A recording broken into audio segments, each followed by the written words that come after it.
This is Scott Richmond. And Arnie Sherman. You're listening to What Do You Know on Newstalk KGVO, AM 1290 and 98.3 FM.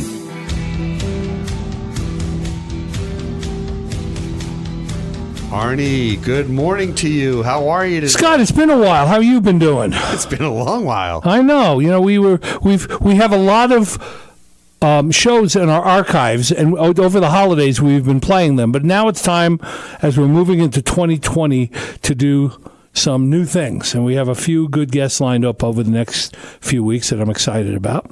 But I did something today that you would never guess. If I gave you 100 guesses, if I gave you 1,000 guesses. I'm afraid to ask, was it legal?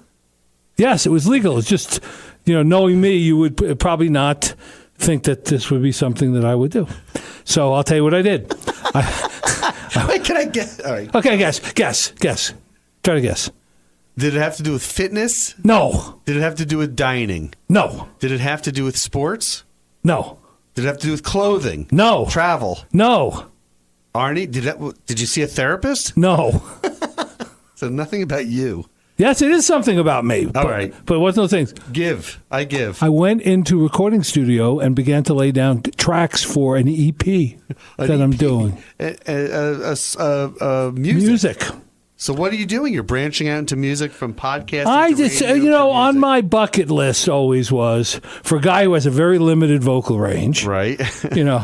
I always thought it would be good to record a few songs that have some meaning for me over the years. Such as? For example, My Funny Valentine. Oh, yeah, great song. I've always been intrigued by the Chet Baker version. Lots of other people have recorded. I mean, standards, things that my nieces and nephews and friends don't listen to anymore. Right, and you're going to introduce them. I'm going to introduce them to 3 or 4 songs, at least initially, and if it goes well, then I'm going to do a few more. Okay. And of course, with the what does "goes well" mean? If the musical production staff are magicians, like I always think of the example of in The Godfather when the Don Corleone went to the mortician and said, "You got to do me a favor. You got to make Sonny look good, right. For the crowd. I know it's a big task, but please, you got to make my son. You got to do some magic. If the people can do, but Arnie, you've got a huge audience. Reverberations. If they can do, all kinds of auto tuning, whatever they can do to make me sound good, then I may go back in and do a few more. But I ran into a couple of unanticipated problems today in doing it, so I have to go back. Such as? Well, I didn't practice enough so that my vocals did not line up with the recorded music, because I'm not paying for a band, right? I'm using pre-recorded track. Right. My singing does not track with the music that I selected. So you're saying tempo? Tempo, yeah, a little bit of tempo issues. Arnie, I'm impressed that you went out and did this. I love the fact that you will always look at your bucket list and say, I want to do all these things and check them off. Right. And so the 4 songs, you want to know? I'll tell you what the 4 songs. The 4 songs are, My Funny Valentine. Okay. More of a Chet Baker version. So that's a slower, kind of smoky version. Yeah, the one who was on heroin, the 1954 version of it. And then I decided to do a show tune, but one that I had actually seen as a young boy, one of my first musical performances. The show was Roar of the Grease Paint and the Smell of the Crowd. Oh, wow. Done by Anthony Newley. Oh, got it. And the song is Once in a Lifetime, a man knows a moment, one wonderful moment when fate takes his hand. Wow. And this is my moment. My destiny calls me. I remember him. He was dressed as a clown on the stage doing this, and it was very impressive to a young boy when he did that. And then I'm going to do try to do a little bit of soulful version of Night and Day, the Cole Porter classic. Night and Day, whatever. And then lastly, I could not do a standard without, or a group of standards without doing homage to Frank Sinatra. So I'm going to do a version of Fly Me to the Moon. Perfect. So those are the 4. And you'll get a copy of this so you can judge, you can rate me and see how this... You're going to put it on your Facebook page. I'm going to probably put it somewhere and when it's done. If it sounds okay, I may bury it and it may never be heard by a living soul. All 4 songs? So all where 4. was the studio? It's the Recording Center downtown on Pine Street. Where is that? I should know 118 Pine. It's right down from... the Mager Bar, Thomas Mager Bar, right on the same side of the Marbar, Thomas Marbar. Yeah, you got four standards there. They're kind of like set in the 40s and 50s. How 60s? Yeah. And how come no late 60s? Well, that's the next one. I have for the next one. I'm thinking I got to do a Billy Joel. So that's 70s. Well, yeah, 70s. 60s. Well, yeah, but I got to find something that fits my limited vocal range. Some of those, the 60s had a lot of powerful music. That I can't do very well. River Deep, Mountain High, Tina Turner. I can't do Tina Turner, or I can't do those. I might be able to find something from that. Cream, Sunshine of Your Love. I'm thinking more of Andy Williams. Moon River. What did you grow up listening to? I listened to all sorts of things, just like you did. I mean, from Bobby Darin to when I was in my most musically, Bobby Darin had his first album included Somewhere Beyond the Sea, which was his first big hit. But I began really focusing at music with the British invasion. Right. Okay. So I listened early to 60s. 64, 65. I remember very clearly Jerry and the Pacemakers. Jerry and the Pacemakers. The Stones. All the British groups, and then some. And then ripped off all blues guys. There were three competing elements for me in those days. Right. There was Motown started, right, and that was fantastic stuff. That was all. Everybody danced to Motown. Right. Temptations, the Four Tops, all of them. Smokey. And then there was the British invasion. Okay. And then there was the West Coast, Beach Boys, all of that music was going on. Question, no doo-wop didn't hit you? Like the Shirelles? Doo-wop hit me, yeah. But Shirelles were, to me, Motown kind of. I mean, it was that whole soul sound. They weren't all. Some of them were Philly-based. Right. Some of them were New York-based. I mean, I used to love it, Little Anthony and the Imperials. Yes. The Times, who did a cappella. I mean, but that was part of me of the Motown sound, even though they weren't in Motown. So just to recap, ladies and gentlemen, Arnie's recorded 4 songs. He is in the process. They're not done yet. Of recording. Now, Arnie, as your foil here, as your co-host, I want you to bring it back to Riley Corcoran. Well, the reason, this leads into Riley Corcoran, believe it or not. So, you were talking about what's at the nexus of all this. Riley is at the nexus of all things sports that are happening in Missoula right now. Yes, he is. The Grizz made the playoffs. Yes. Who's covering them on the air? Riley. Yes. The men's basketball team is getting ready, and they've been rolling, and they're going to continue to roll into conference play with them not too distant future. Riley is involved in that. Yes. He's on the talk shows. He this week, our listeners can hear him interview the coach from southeastern Louisiana, who's going to play us this weekend in the playoffs. Riley has burst on the scene after 31 years of Mick Holine and has really filled a nice nexus in all of the sports things. Young, enthusiastic, knowledgeable, and that's hard to find in a broadcaster. He signed a 4-year signed a 4-year deal, and he's doing well. And I thought we'd bring him in and do a little bit of the Riley Corcoran story for our listeners. I don't think people know a lot about him. 29 years old. Yeah, he's a only young man. 29 years old. Billings native. Voice of the Grizz. He before that he was a voice of the Montana State women's basketball team. Went to Washington State. We know a little bit about that. He was one, which I thought was amazing, of 100 resumes they got to replace Mick Holine. Mm-hmm. And why did they pick him? I'm going to ask him. Let's find out why. And let's find out what makes Riley tick. When he's not doing sports, what is he interested in? Yeah, we want to know everything about Riley. This is Riley Corcoran. This is your life. Corcoran. I call him Corcoran just because I think of, you got me into music, and I was thinking of what's his name? Eddie Corcoran out of Detroit. Eddie Corcoran out of Detroit. Well, look, Arnie and I will be back right after this with the great Riley Corcoran, the voice of the Grizz. Back after this. Okay, we are here with Mr. Riley Corcoran. This is his second time in the studio today. Let's give it some context. Okay, first of all, I want to add, 2018 Montana Sportscaster of the Year. Yes, that's a big deal. He's a big deal. Thank you for the introduction. First off, guys, appreciate that. That's a big deal. Yes. We're so lucky to have you in the studio. Thank you. Hey, coming to talk to us. Anytime. Seriously, I live a couple minutes away, so it's great. Come here for an interview earlier. Can bounce back easy. And usually you're controlling the interview. In this case, we're going to control the interview. I know. This might be a little bit different. Yeah, we're going to put you in the spot a little bit here. The tables are turned, but we are recording on December 3rd, 2019, a few days ahead of the first playoff game of many. Of the Grizz playing Louisiana. I know you covering Bobby. He's a little bit motivated for this playoff game. Just a tad, right? In his office, and the intensity is always at an all-time high, and you love that with Coach Happ. That's what makes him so unique. I love special. Bobby. Oh gosh, and I know how devastated. I mean, I was devastated after the state loss. I know how he must have felt. It was a long bus ride back. There's nothing to talk about. And so let me ask you this: not that you can divulge any confidentiality, but we crush Weber. That's one of the toughest teams in the country. I mean, they only lost by 6 points to San Diego State, and they were blowing over everybody. We crush them, and then we come back in there and we can't stop their run, 385 or so yards. What happened? It's amazing how football's a game of momentum, right? And I think that exactly what you saw against Weber State for the good part of it, for the positive side for the Grizzlies.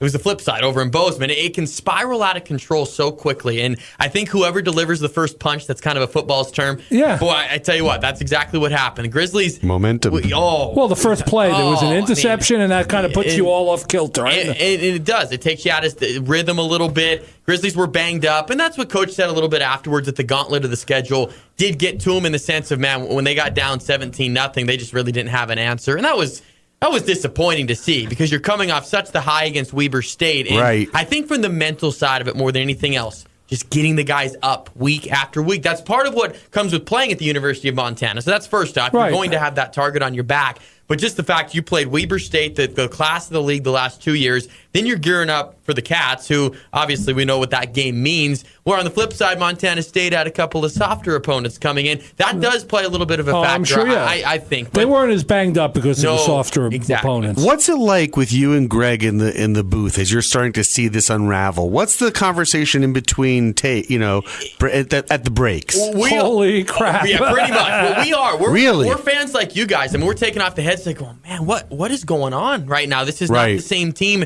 that we've seen. And it's such a unique perspective. And taking it inside the booth with Greg, we are great friends off the air. So I think that's what you need to have, that, I think, with the on-air chemistry, where you can have a conversation and it's fluid. But that's what we do. We take off the headsets and, man, what are you seeing here? I can't believe that they're running the ball 7 yards a pop before someone can grab it. And then from there, we kind of get over our fandom, and then I look at my sheet and I go, okay, well, let's come back and let's talk about third downs, or let's talk about the secondary here. So there's constant communication, but in those breaks, I mean, we are like you guys. We are like fans wondering what is going on right and now. You pointed to it a little bit. It's all matchups. Scott and I are in a NFL pool, and you got to pick every game every week. Oh, boy. Against the spread. Oh. Yeah, with the spread. Right. Are you over 50%? A couple. He's over 50. Right. I'm not. Pretty good. But I was looking at NFL Pick Watch, where they have 83 professional sports guys. Right, 83, and only a few of them are over 50%. And when you look every week, and they, somebody in the NFL blows out somebody 38-3, and the next week they get blown out. I mean, it's just all the way the teams match up and how they fit together. Well, last week the NFL was a great example of that. You had Cincinnati, Miami, and Washington all win. I would have told you those three are the three worst teams in the NFL. They are. Yeah. Well, you left out our Giants. They're pathetic. I was trying to be nice. Thank you.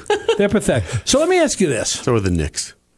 There was an icon here in Montana sports broadcasting for 31 years, Mick Holeen, and you took over for him. Was there trepidation about that in terms of, here's Mick, who forgot more than most people know about Montana football, right? And, you're 29 years old. Well, that time you were 25? Yes. 25 years old, coming in, taking over for the legend. What was your thinking about all that? It was at least coming in, you're aware of the situation. I think it helped a lot for me that I grew up as a Grizz fan and I grew up listening to Mick. And it was important for me to establish that relationship with Mick right away, because, I mean, the way that everything ended, the transition, it's never perfect, right? We all know that. But for me, I think the best advice I got, and we could go into this if you want, but with Chris Berman. Chris Berman and I talk every now and then. We have a pretty good relationship, ESPN broadcaster, and I called him all the way, back, all the way through it. But the advice that he gave me, and one that I just took to heart, is you have to be yourself. You have to absolutely put your nose to the ground. And I think now, after being here 4 years, you guys could see this too. Has it been 4 years? Yes. Oh my gosh. Done with 4 football seasons already, so time's flying. That's awesome. Just a grinder. I love the prep aspect of it, preparing, and I take a lot of pride every single time that a headset's being put on or a camera phone's out to record a 2-minute interview with Travis DeCuire after practice. I take a lot of pride in all of that, and I know what this place means to the state and to all the fans. And you could be higher up as far as the college is concerned, but you're not going to have that same support and love and passion for the Grizz. And that was a big part of it for me. And putting the nose to the ground, and I think after 2-3 years, people are, oh, okay, this guy's not bad. He's one of us. I know many people who don't go to the game, but when it's on TV, they turn the sound off and listen to you and Greg. That's the ultimate compliment. And I used to do that with Holeen also. I don't want to listen to the TV. Do you ever actually, I was going to ask you, do you ever listen to or DVR the TV and see how they're covering the game versus what you do? I do it for twofold. I always record the game, and I listen a little bit just to the beginning of it to see how they're trying to set it up. But then I also do the same thing, mute it, and then I grade myself on accuracy. I watch it on TV, and I either want to close my eyes, number one, and just say, okay, how does it flow? And number two, are you calling everything accurate? And so it's a good teaching tool for me. I'm one that people might think this is crazy, but the day after each game, whether it's football or basketball, I listen to the entire thing back and grade it out. So if I'm saying a word too often or description words are the same, try and broaden the vocabulary. I think it's the only way to get There's better. about 3 expressions that if I want to shoot a broadcaster, not you, but he's playing within himself. Oh, gosh. As opposed to what? Outside of himself? I mean, is he a spirit of some sort? That's one of the most overused, and something that just popped back in the vernacular that hadn't been used forever. The line to gain. The line to gain. That was never used up to. What's the context? Give me that one. Somebody started using it again. It's the old-fashioned. It's the down marker. How many yards you got to make to. The line to gain. But that's an archaic way of describing it. But it's come back into vernacular. It has. Instead of saying 3rd and 5 from 38, you say the line to gain's the 43, and it's line to gain the first down. What's the third one? I can't remember, but it's along those same. I'm listening to Yahtzee. Yeah. No. Yahtzee! I love him. Well, no, my favorite one that he does is he does a wrestling one. A Chinese no, one. It's not football. I don't understand. He goes Yahtzee. No, but he has one. He's like, oh mama, or whatever. It's mama. Yeah, mama, bingo, bang. Sometimes I just think maybe his mind might freeze and he just spits the first thing out. Do you find, though, what I find TV announcers they're a little lazier. They have the pictures to tell the story for them. So if you just listen, if you're in the kitchen making something and you're not watching the screen, you're like, what is going on? There's a lot of, which is so what I love about radio is you're telling us a story. You're describing, you're illustrating, you're painting a picture. Right? And that's the key. There's a huge difference, from radio to TV. And I think that, you didn't realize this coming into the industry or when you're in college and thinking, okay, TV's the goal, right? You want to be on TV and TV's more difficult and all those things. If you can call radio, you can call anything. Absolutely. You don't have time to mess around with all this because all the kind of crap they on TV. I mean, I don't want to mention any names, but Tony Romo often lays out a whole scenario for a play that doesn't happen. Yeah, he does, but when he does do it, he's like, here's what it's amazing. But he doesn't do it all the time. I'd rather listen to somebody like Chris Collinsworth myself. Ugh. Who you see? He's very divisive. I'm not. Chris Collinsworth says too much. No, I don't think. Yeah, but he doesn't try to diagnose before a play happens, and then you're taking the risk the play's not going to happen. Romo's shtick is now caught on. Yes, it has. And just this, everyone's doing it. A side note. Booger does the same thing now on ESPN. They need to put Booger on the. I'm not a Booger fan. They need to put him on that sideline booth cam. Remember how they had him up in the crane? Yeah. That'd just be Riley. Let's put him out there. All right. So you talked to Chris Berman. That's very cool. How did you meet him? Family trip in Maui. Wow. And I was 10 to 12 years old, somewhere in there. I should probably get the exact year on that. But it was, I told him right away, I had the courage enough to say, I want your job someday. And he goes, you can have it. And he was he was there with his family? Nice. He was there with his family. I was there with my family. And he goes, It was right before the NCAA tournament. Okay. Said, hey, come in the ocean with me. Let's talk a bracket here. I want to see who your upset picks were. No kidding. That's really great. And so him and I are Tell us about that. in the ocean, going through the bracket, and we end up seeing each other 3-4 times throughout the week that we're there. So you actually saw Chris Berman in a bathing suit. I did, yes. But he brought you in. He knew that you were serious. He did. And he did. When we said our goodbyes at the end, and of course, I'm sure my parents, hey, thanks, appreciate you taking some time. And he went to me and he said, if you're serious about this and you write me a letter once a year, I will continue to help you, and that's awesome. And we'll see that's if really this is nice. going to be the case. So I do it, and no kidding, guys. I didn't get a response back until high school. Right. And then when I graduated high school, I'm still on the right path. My decision to go to Washington State was purely based on broadcasting, and sure. I'm still on this path. Whatever you can do, appreciate it. I get a letter back, ESPN gear and handwritten note. That must have been like really psyched you out. I mean, it was great, and it's good that motivation, was the last mile. right? Absolutely. Yeah. And then from there, phone number exchange, and didn't overdo it, but we talked a couple times throughout the year. And when I was a senior in college, lucky to win the Keith Jackson Award, and that's a huge name in broadcasting, which he went to Washington State, and that's the best sports broadcaster at Wazoo. So was able to get that, and we continued to talk with career advice, and he's just always. Did you send him Did you send him like a tape? Keith Jackson is like a staple for 50 years or plus. Oh, it's amazing. Well, the voice of the Rose Bowl, basically. Nelly, That's right. I know. Exactly. I mean, and so did. That's what he does. He does a whoa Nelly. Yeah, that's what everybody's Greg got does. that little tell. It is. Whoa Nelly. Yep. All right. So wait a second. So you sent him your reel. Did he critique it? He did, and he'd go, and it was very nice. I mean, especially I listen to my stuff now out of college, and I'm thinking, oh my gosh. Now, have you ever, he's had some twists and turns in his career lately. Mm-hmm. Did you ever write him about that, and say to him, how you dealing with her, how you doing? Yeah, and especially after the tragedy, the moment after he retired, his wife got in a car wreck and passed away. The guy's waiting to retire, probably to spend more time with his wife. They go to Hawaii all the time. And now I see him back on more and more. He's inching his way back in. That ESPN primetime with Tom Jackson, that's still, people love the original highlight. He is so unique. And I think maybe the motivation or just seeing him, he's so comfortable in his own skin, right? And I think the first couple years for me, it was more of do I need to be more like this or this? And no, just be yourself. No, be yourself. Got your own style. He was the most recognizable voice after Howard Cosell. And he was the most recognizable. Most of the guys now, like Al Michaels, are not bigger than life. Chris Berman was bigger than life. He was ESPN. At least to me, the first guy that's what you listen to. And you trusted him. I listened to him. Of course you trust him. Let's do a quick ID. Our guest is Riley Corcoran of the Montana Broadcasters Association 2018. And probably 2019. He's the voice of the Grizz. He's a member of the Learfield and obviously, by extension, the KGVO family. So you alluded to this, and we all know this. Grizz fans are as passionate as any fan in any city. I was not in Montana for the Grizz Montana State game. I'm on a flight to Las Vegas.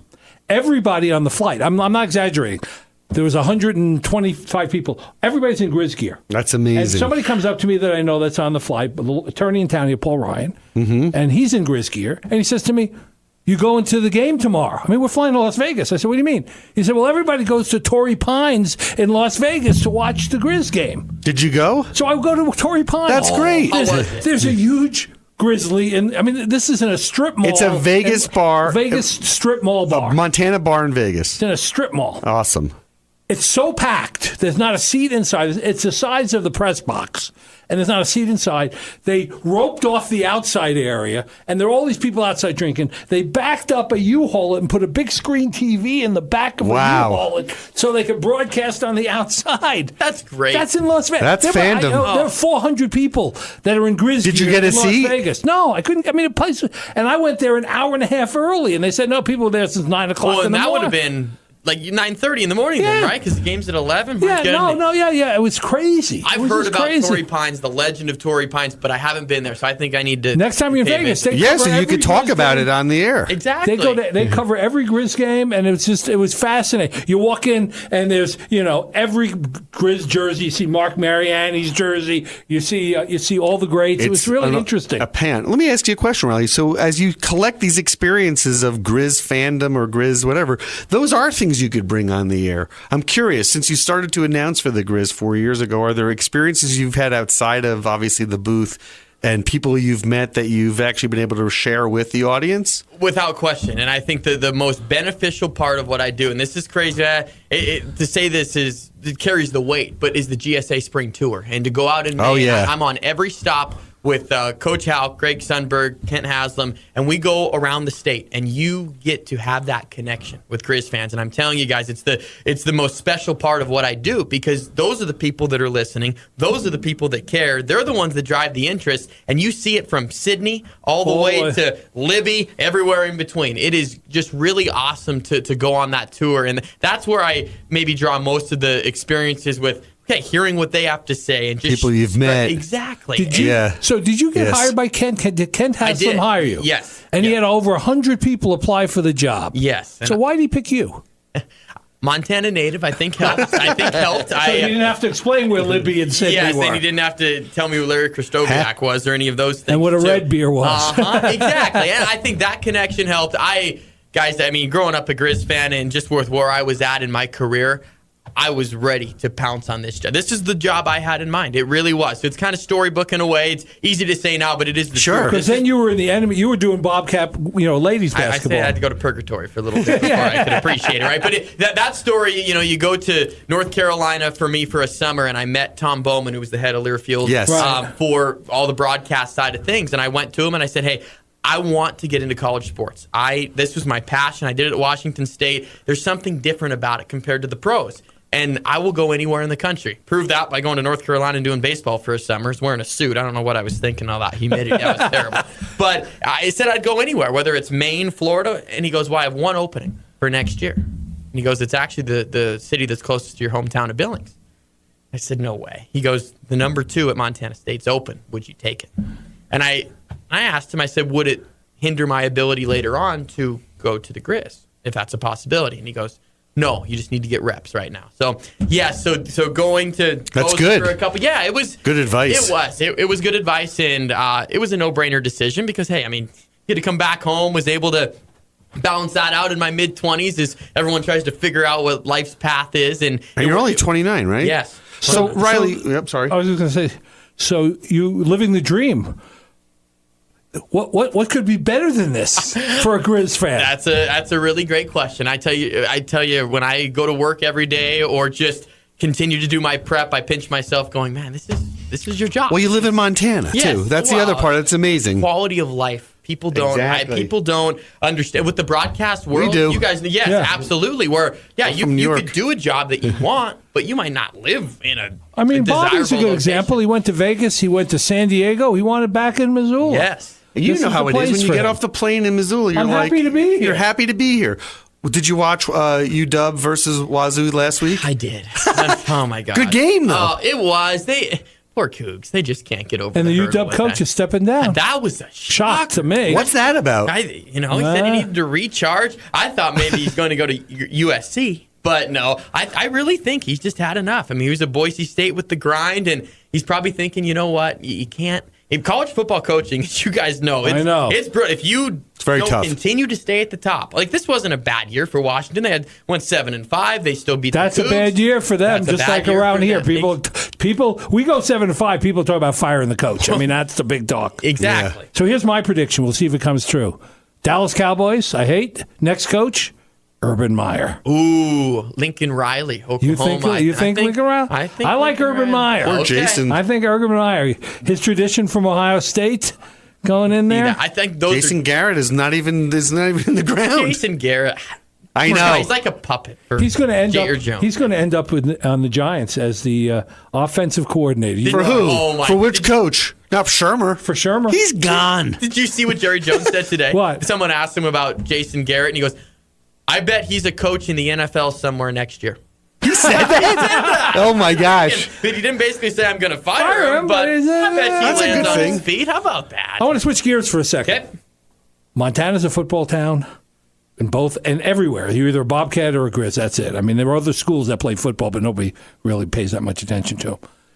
You also do basketball. So what's the mental transition from covering a game like football to covering basketball, college basketball? And it's fitting that we're doing this in the middle of crossover season, is what I like calling it. Because you got both of them going on. Right now. And I had a span of 4 games in 6 days to open, and I love it. I'm not complaining I don't want it to come off like I complain. No, because but it's what I look forward to. But it is a challenge. Tuesday, and not only we talked about the radio TV aspect, Tuesday I did the Lady Grizz game on SWX for TV. Right. Then get on a plane right afterwards, go to Stanford, call men's basketball radio solo, then hop back on a plane and get ready to call football on Saturday with a color person with radio, and then 12 hours later, Sunday afternoon, men's basketball game solo on the radio. So when do you do your research? You have to have. I mean, this is not on flights. This is not like an NBA team where there's so much information out there you can grab a bunch of stuff offline. I love the prep aspect of it. My hours are so not normal. I'm usually up till 2-3 in the morning in my office just prepping. I don't get up very early in the mornings, but I'm in your office, absolutely. at home, or at home. Okay, and good. So I'm grinding away prepping, and that's what I enjoy the most, and that's how I know that I'm living my dream job. And how do you and how do you and Greg Sundberg kind of talk and prepare before a broadcast? We have a podcast now, which is great, and him and I get to do our game prep beforehand because we go on at about 10 o'clock on Thursday morning for a podcast. Okay. And that gets both of our prep done by that point. So we're usually on our own until Thursday. Right. He preps his own way, I prep my own way. Then we talk for 20 minutes. On the air, basically, about it, and then we sit and talk for another half hour about, okay, here are my 19 storylines. I should have brought my spotter boards in here so you guys could see them, but I have 2 spotter boards, one for each team, just covered with information. I probably use 30 to 40% of it is all, but it's all there. That way you know if a certain player is going to have a game, you have enough things to say. So how do you find out the information on southeastern Louisiana that we've never played before? That it's a small school. I think they had a couple of thousand people at their game. Yeah. How do you find out stuff? It is. It's all about digging, finding. Thank goodness for Google. I don't know what would have happened back in the 70s or 80s. You would have made stuff up. That's the best thing about the radio, right? A 5-yard gain, maybe it was 3. But yes, you dig through all the information there. I love finding the nugget, the story, whether it's a player like this week's a great example. The middle linebacker for Southeastern Louisiana was a transfer from LSU. He was starting for the Tigers, got injured, and now it's the comeback story. So you get context from it. And whether or not it's going to be used on the air, I still enjoy it. It does. So it's a big factor. I'll tell you something that you'll very, very much appreciate. My late uncle, who Scott and I both interviewed on Uncle Harry. Uncle Harry covered minor league baseball in the 40s and early 50s, and the road games came in on teletype, and he had to recreate it on the radio from a ticker tape. That would be hard. All the pitches, all the plays, the center fielder is in position now, they'll wind up in the pitch. Ball one. I wonder what that would sound like. Seriously, telling the story. He recreated the story, and he said the hardest thing for him, as you might remember from the interview, was when the teletype broke down. He had to fill the airtime on the radio. This was for the Dodger minor league baseball. Their commercials came in. Isn't that great? That is unreal. But, you really can appreciate that. Can you imagine just having a stream of info? No. And you weren't at the game and trying to cover it? There's no way. I have a question. This is a little bit behind the scenes. Show me behind the curtain. When there's a penalty, you guys are so quick to know exactly what the penalty is. But even before the ref gets on the mic and the ump gets on the mic and says something, how is that? A lot of experience, first off. But I would say I'm really keying in on the officials' conversations right away. And normally when you're so far up. When they're running in there, well, I have good eyesight for now, knocking on wood in some stadiums, you're really far away. That's true. Washington, Oregon, those type. I mean, you're 8 stories up, so it's hard to see that. But they're usually making a gesture at what it is before they converge. So that's the key, number one. Number two, and this is where the experience part comes into it, is where the flag's at on the field, you can pretty much narrow it down to maybe two options. Okay, that's in the area of holding, or a guy threw it at the line of scrimmage, so that's either an illegal formation or offsides. We'll wait for the call. Right. And then, so you're guessing somewhat, but it's educated guessing. Yeah. I would say so. I'm not going to ask you this, but I'm going to make a statement, and you can kind of comment on it. It seems to me officiating at all levels is getting worse. In the NFL, they have a former, official in the booth, and half the time he disagrees with the call either on the field or out in New York, because these calls are very, very precise, and the rules are very vague. Yes. And I seem to notice in college that it may be harder to get refs or harder to get people to do that job, but it seems to me the caliber of professionals refereeing games is declining. I will agree with you, even though it might be towing the line a little bit. But I do. There's so much more confusion now, and I think that the more elements you bring into it with the replay booth and the 26,000 fans and then the 7 refs that are out there, there's a lot of opinions, right? Is there a concrete answer one way or another? There's just no confidence is what I see. I mean, there's also sorts of laziness too, because they could say, all right, let's go up to the booth and let's take a look at this. You don't want to contradict the official on the field. Everyone's worried about hurting someone else's feelings, right? In the NFL, then you see the replay and I say, that's not pass interference. The guy was established. PI is the one that has the biggest issues. PI. If I'm a college quarterback or a pro quarterback, and it's 3rd down and long or 4th down, and I'd throw it long down the field because half the time it's Did you see what the Broncos? The Broncos game ended? That's exactly what they did. They did not try and complete that pass. All they were trying to do was draw pass interference. They do. It happened in the Seattle game the other day. Yeah, last night it did too. Yeah, 32-yard penalty. And to me, it's pass interference and then the targeting stuff in college. And the last Grizzly game was a great example of that, where if it wasn't for the fans' help after seeing that on the board and everybody booing, I'm not sure they would have overturned it, because the replay guys, maybe. I think, I will say this, college, I'm more concerned with the replay, because I don't know. Right. It's so inconsistent when they're buzzing down to take a look at it. There's a play that is obvious should be overturned, and then they don't even. Well, they also college games, particularly at FCS level, we don't have 20 cameras like they do in the pros. Right. And we don't call New York. We're not calling New York to get you get 5 guys sitting in New York looking at it, giving you the info and the headphone. Some guy up on the booth at the game, right? That's whispering in your ear. And they only have 3 to 4 camera looks. A lot of people think they might have more. No, only that's 3 to it. 4. That's it. And so if they don't have a good enough look, they're not going to overturn it. That's another area of it. For me, it's just. I'd almost wish they didn't have it and just you go with the flow. You go with that's what it used to be like. Yeah. Riley, switching gears for a second. Let's be specific here. You are in your busy period right now between August and March, early April. Yeah. That is your thing. What do you do during your downtime? Because I can't imagine you have much downtime now. I don't. Not right now. This is the grind of the season for sure.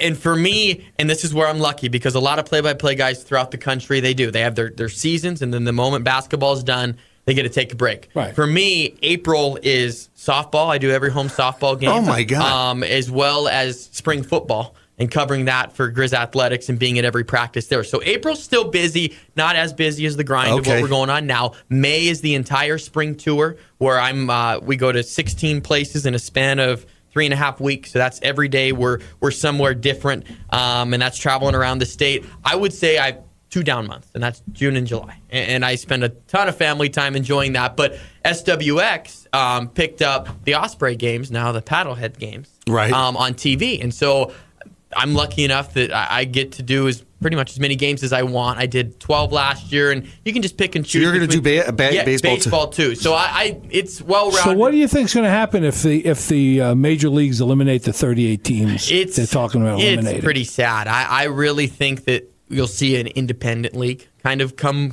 up, and there'll still be baseball, I think, in the Pioneer League, the league that we're talking about. Yeah, the whole league's going to be all 8 teams. I know. I think that just money. It's too bad, and the field conditions and the working conditions for the players is what they're really kind of driving home. That there's places around. I'll say Great Falls Stadium is not the best. No, I've seen it. Helena's was not very good. They got rid of their team. Missoula and Billings have great facilities. Great facilities. So that's why I think that there will still be baseball there. But it'll be really hard to overturn this now because I think it. By the way, if you want to see a really interesting minor league ballpark, they just built a new one in Summerlin, Nevada. It's a AAA stadium for the Oakland Athletics. Wow. And it is gorgeous. I just drove by it when I was in Vegas. Well, I don't know how they're going to have the Radiator Stadium ready by... It's going to be ready. There's no parking. Do you know that there's no parking? How are people going to get in there? What are they going to shuttle them or they're going to Uber it or something? Isn't right next door a parking garage? For like... Nothing. Yeah. Well, I actually went and saw a Golden Knights game for the first time at the T-Mobile. There's very little parking. No parking whatsoever. It's all about Uber. That's right. But back to Riley for a second. So June, July. Okay, that sounds fair. You spent a lot of time with family. Do you do some traveling? Yes, I love to travel. Where do you like to go? Last summer I went to Spain for a couple weeks with my sister, and it was just a great experience to be able to do that. First summer after getting the job, I went on a Ireland, England, Scotland golfing tour with my dad and grandpa. Wow. So that's good. Fantastic. So I like going overseas a bit, and then I catch my Dodger games a lot. I go down to L.A. probably. Well, then you must have been. Do you really? I do. You must have been a student of Vin Scully, the greatest. I was wondering if Vin would come up. Vin is my idol. Vin is the reason I continued to move on with sports broadcasting. At 10 to 12 years old, I'm sitting up. I'm a baseball junkie. Baseball was my sport. I played that the most growing up. And so I'm watching the MLB Extra Innings package late at night.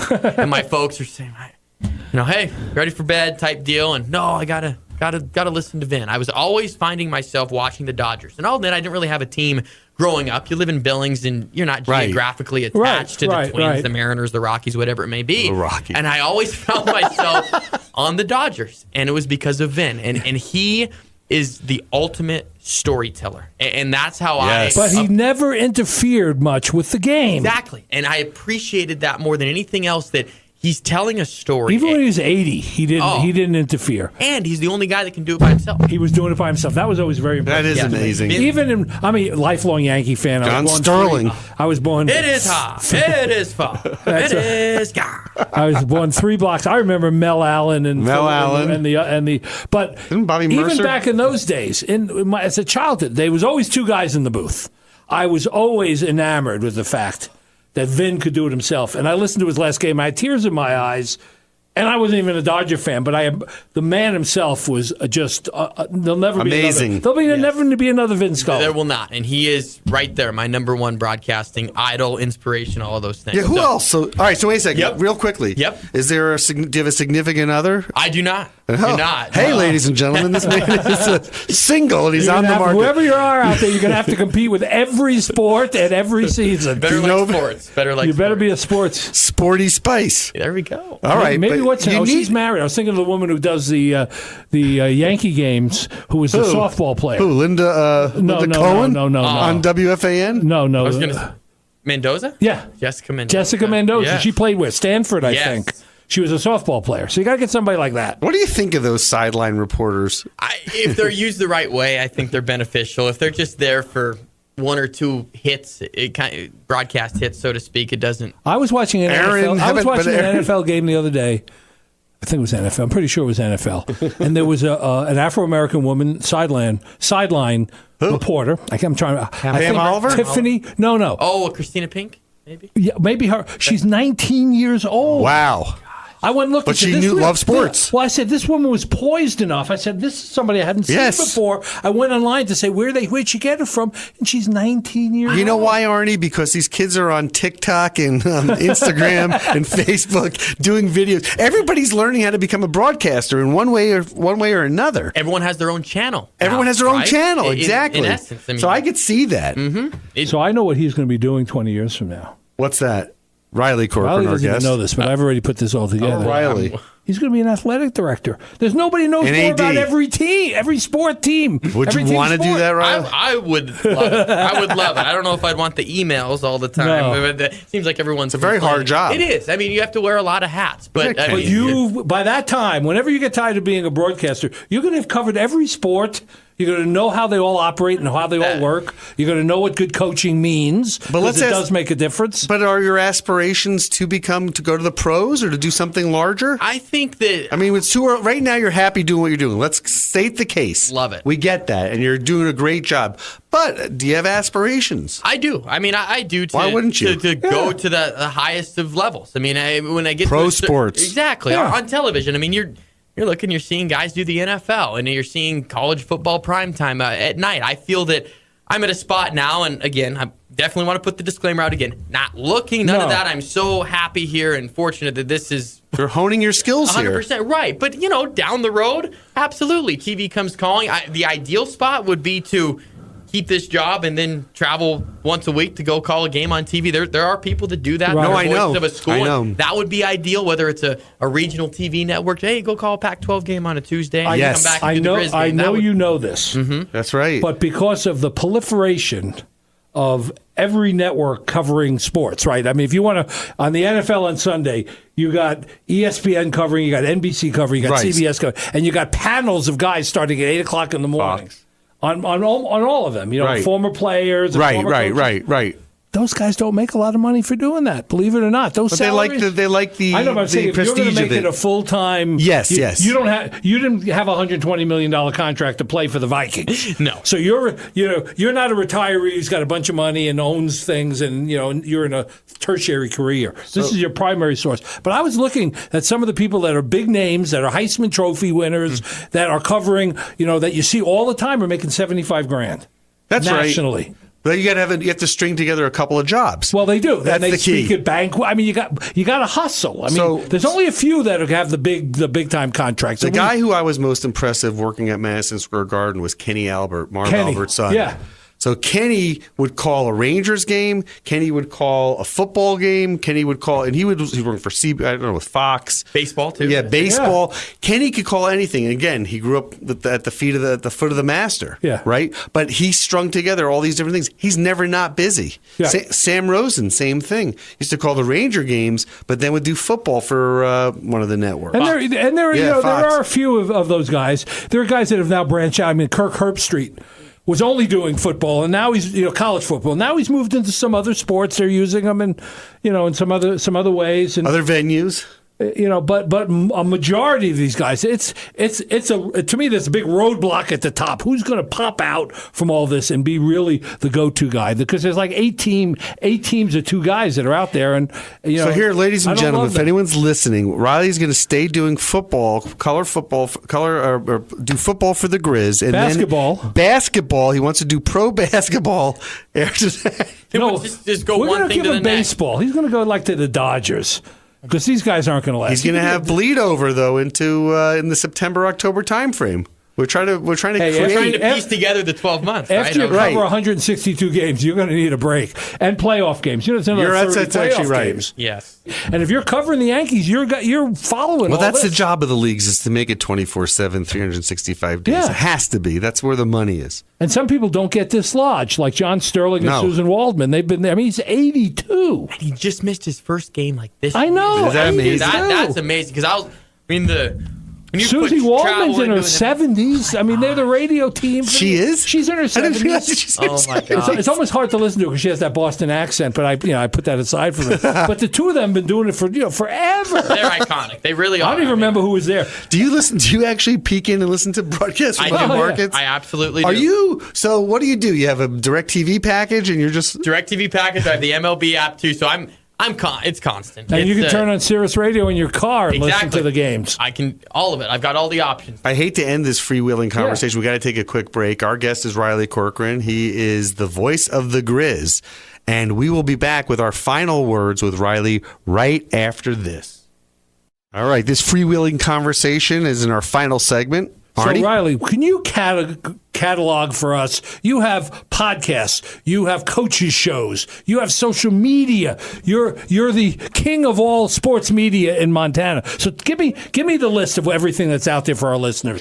Twitter is the big one that I think that sports nowadays, it's your instant, quick to a link, a little video here. It's just the constant update for contact. So for me, that is my number one source for how I connect with Grizz fans or put things out there. And my Twitter handle, at Voice of the Grizz. So hopefully people can find remember that. Yes. At the Voice of the Grizz. Exactly. And so that's huge for me. And then the coaches shows that we have every Wednesday at the press box that are right here on KGVO, and then basketball, and they moved to Tuesday. So that's once a week. The new element that we have this year, and catching up with all the times, is the podcast. The Inside the Den podcast is the official podcast of Grizzly Athletics. And it's a ton more work, but I've enjoyed it so much because it's more like this. You sit down, it's a free-flowing conversation. You sit down with Coach Houck, and it's different than his press conferences where it's very deadpan. You can actually have a conversation, take a step back from it behind the scenes, because as we've talked about a lot, people want to connect with Grizzly Athletics in one form or another. The podcast is the way to do it.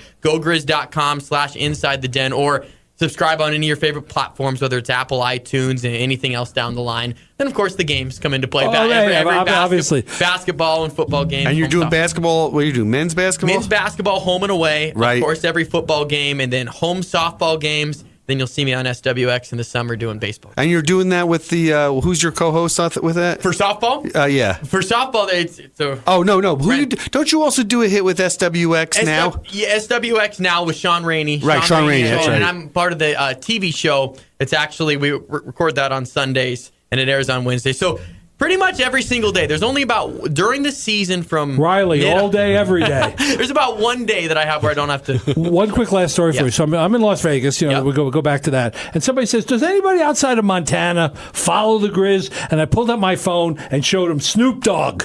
How cool was that? Snoop Dogg going for the Grizz. That was awesome. Wish it would have helped. Yeah. He should have done it for Montana State. Riley, you're a delightful guest, a fountain of information and enthusiasm, and we love having you on. Well, we love having you as part of the family, too. You're a great addition. Absolutely. Arnie, I will see you next week. Riley, we'll see you after. We'll see you once we get into basketball season. Perfect, guys. All right. We'll see you later. Bye. Thank you for listening to What Do You Know? I can't wait for the next show, Scott. I'm excited too, Arnie. If you'd like to suggest a guest, send me an email at scottrichmond@townsquaremedia.com. We'll see you next week. And thanks for listening to Newstalk KGVO,